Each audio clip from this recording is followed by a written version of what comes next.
namtichaatu foon bareedaa fidi jennaan deemee arraba fidee dhufe haya deem hamaa fidi jennaanis deemeetuma arrabuma fidee dhufee jedhan.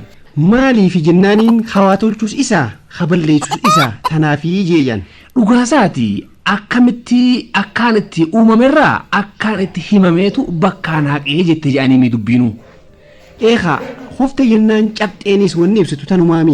Asirratti wanni beekamuu qabu takka odeeffannoon yoomiyyuu taanaan uumaa hawaasummaadhaa ta'uu isiidhaati. Jettiin ammoo himaa kijibsiiftee dhagaa akka dogoggorsiiftu dagatamuun qabdu. Manguddoonis amata lolaa kijibaatu wal lolaa jechuun isaanii tanumaafi. Fakkeenyaaf waggaa 14 akka irraatiis gurra hawaasaa addunyaa martinuu bakka ture akkuma baranaa kanatti hulluqoo baara Faarsii irra ture.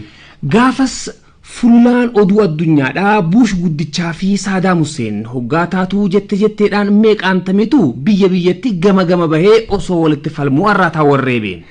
Gariin ammaas Saadaam summii baanansanii dhoosuuf jee halubbuu bakkaan dhabees waa tokkoo fi lamaa miti. Tunuun dinuu xifaa jetteedhaa hoggaa taatuu biyyuma teenya tanattu gaafas hoggaa Israa'eloonni maaskii fuulatti kaayatanii summii saniin ifirraa ittisan raabsatan hamormattiin kaayadha jee feestaala bitee galees wayi tokkoo fi lama. Ammaas taatu mata dureen oduu addunyaadhaa Saadaam eegatee bubbuleeti jira. Karaa kaaniin ammaas ilma Buush guddicha gaafasii Joorji Wiiliyaam Buush xiqqaadha. Tanaafuu baatii tana wanni manayyuutti dhagamaa yoo jiraatte wal'aa'insa jara lamaan kanaati.